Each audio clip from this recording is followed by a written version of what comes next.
Fala, gente, tudo bem? Hoje eu vou falar sobre as potencialidades dos autistas.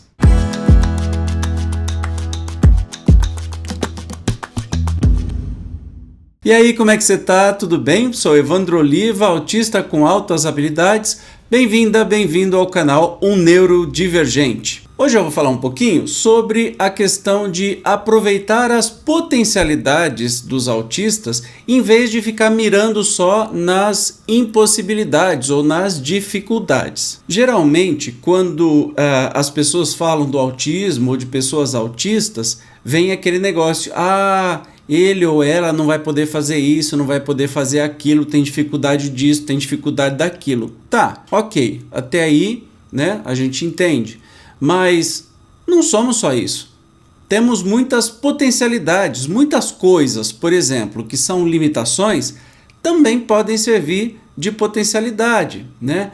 Por exemplo, a questão da sensibilidade exagerada auditiva que a gente costuma ter, eu no meu caso tenho bem forte, eu aproveitei isso antes de saber que era autista, sendo regente de corais ou na música, conseguindo fazer música, conseguindo ouvir de 50 pessoas quem é que está desafinado no meio, por exemplo, né? Então, é um potencial, eu escuto mais do que as outras pessoas, e o que eu posso fazer de vantagem com esse recurso que eu tenho, né? É nesse sentido o programa de hoje. A primeira coisa que a gente tem que ter em mente é que precisamos primeiro descobrir, né? E potencializar, explorar e desenvolver os talentos que o autista tem. Então, se ele gosta de uma determinada matéria na escola, ele só gosta de coisas lógicas, matemática, né? Vamos direcioná-lo para a matemática e tudo que tem a ver, para a ciência da computação, para coisas que envolvem cálculos, né? A lógica. Caso ele tenha mais aptidão para as artes, por exemplo, vamos aproveitar essa aptidão desenvolvendo as artes, o que ele mais gosta. E vamos parar de achar que autista, coitadinho, que tem dificuldade, né? Não, nós somos pessoas como outras pessoas com algumas limitações, né? E quem é que não tem alguma limitação? Por acaso, a nossa é o autismo, mas pode ser tantas outras coisas, né? E como fazer para estimular, né, o desenvolvimento dessas potencialidades desde criança no autista? Precisamos adequar o ambiente às necessidades do autista, derrubando as barreiras e coisas que acarretem crises e dificuldades. Então tem até um exemplo muito legal de uma amiga minha, a Silvia, já citei ela em outro vídeo, que ela estava dizendo que ela tem alunos autistas que fazem os exames separadamente, numa sala, sozinho. Então, isso é adequar as possibilidades, né? E o que custa para a escola fazer isso? Né? Só boa vontade. É importantíssimo deixar que as crianças desenvolvam os seus interesses, né?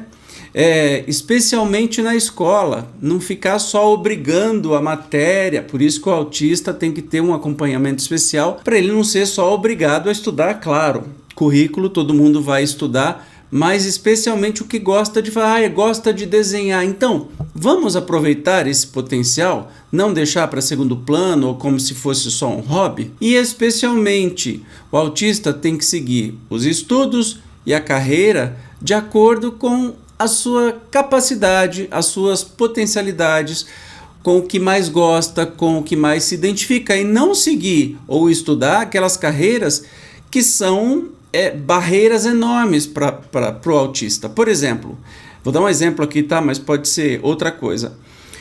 O autista vai seguir a carreira de direito, que tem constantemente um embate, digamos assim, porque vai defender os clientes.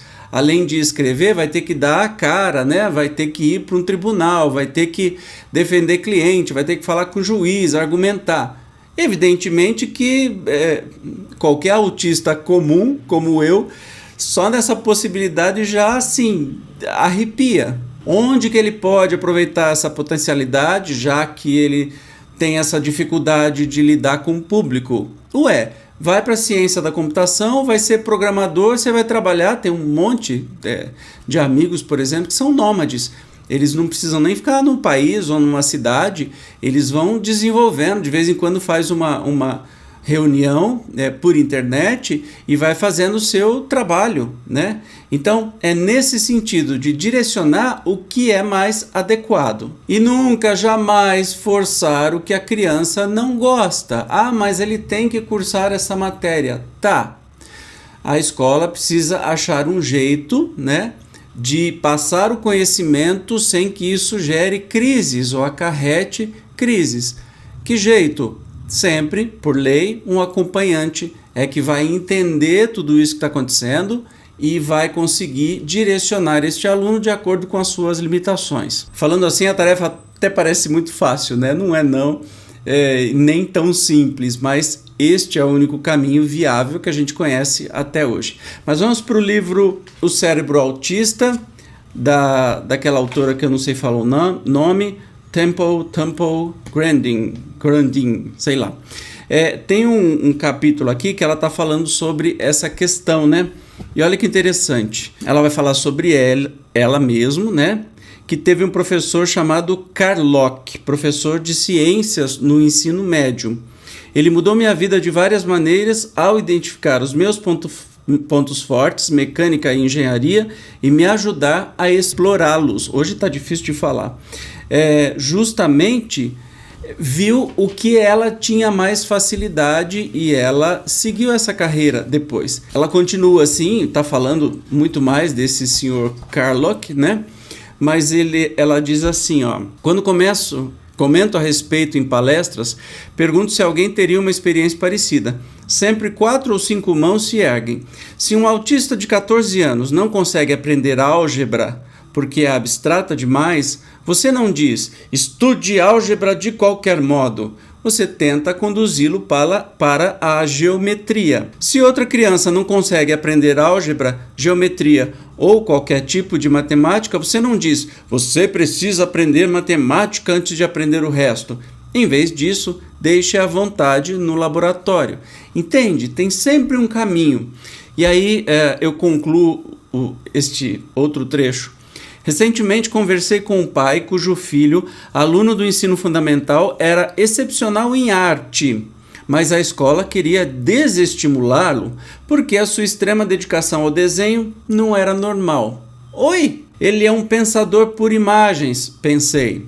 Trabalhe nisto. Não tente transformá-lo no que ele não é ou, pior ainda, no que não pode ser, no que nunca vai ser. O que se deve fazer é estimular a sua arte, mas ampliar a sua abrangência. Se ele desenha figuras de carros de corrida o tempo todo, peça-lhe para desenhar também a pista. Depois, peça para desenhar as ruas e prédios ao redor da pista. Se ele conseguir fazer isso, sua fraqueza, pensamento obsessivo em um objeto ou o hiperfoco, se transformará em força, um modo de entender a relação entre algo simples como um carro de corrida e o resto da sociedade. Para resumir, para a gente terminar, você sabe que esses programinhas são bem rapidinhos, empatia ao lidar com autistas, né?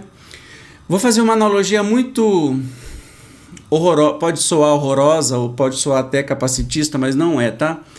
Mas você querer forçar um autista a seguir num caminho que biologicamente, cerebralmente, ele não tem condição de seguir, é a mesma coisa de você querer fazer uma pessoa, um cadeirante, sair andando e participar de uma corrida. Faz sentido para você? Né? Eu estou falando daqueles que não têm possibilidade, ou uma pessoa sem visão, né? Um cego, ter que, sei lá, fazer um trabalho que depende só da vista, sabe? Umas coisas assim. Você entendeu, né? Não estou dizendo, não estou querendo nem ofender, nem ser capacitista, nem nada, mas eu estou dizendo que cada um com suas limitações, vamos explorar o que se tem de potencialidade. Assim como os autistas têm muitas potencialidades, todos os PCDs, e autista é PCD, como uma pessoa sem visão, uma pessoa muda ou uma pessoa cadeirante, tem inúmeras possibilidades e potencialidades. Então, a gente precisa focar nisso. Não é que aquela característica não seja muito evidente, como no caso de um cego, de um cadeirante, já que eu estou falando destes exemplos, o autismo passa desapercebido. A gente, para se descobrir, a gente demorou 51 anos de idade, imagina para os outros perceberem isso, né? Mas à medida que você já sabe, não é porque aquilo não está evidente em você que você tem que ser obrigado, tem que ser forçado, né, a fazer coisas onde estão as suas limitações. Esquece, né? Esquece esse caminho de limitação e vá para frente nas suas potencialidades. E uma última frase: não é moda, não é modinha ser autista. Ninguém quer ser autista. Não há nenhuma vantagem em ser autista. Então, se você pensa assim, ou se você já ouviu alguém falar isso, por favor, nos ajude a conscientizar, tá? Não é modinha, não é fácil, mesmo para autista nível 1 de suporte, como no meu caso, né? São muitas limitações que causam, dentre outras coisas, quadros graves de ansiedade, de depressão e de muitas outras coisas bem ruins na nossa vida. Então, não é modinha, não fala essa barbaridade para ninguém, tá? Se você não for autista, por favor, nos ajude a conscientizar as pessoas sobre o autismo. Tá bem? Esse era o recado que eu tinha para passar hoje. No próximo episódio eu vou falar um pouquinho, já que nós estamos falando de potencialidades, eu vou falar sobre as profissões dos autistas. O que os autistas podem ser, né? O que eles podem atuar? Que profissões mais vão se dar bem? É isso que eu falo no próximo programa. Obrigado pela sua presença. Se esse conteúdo foi importante para você, curta e compartilhe. Eu te espero. Tchau, gente!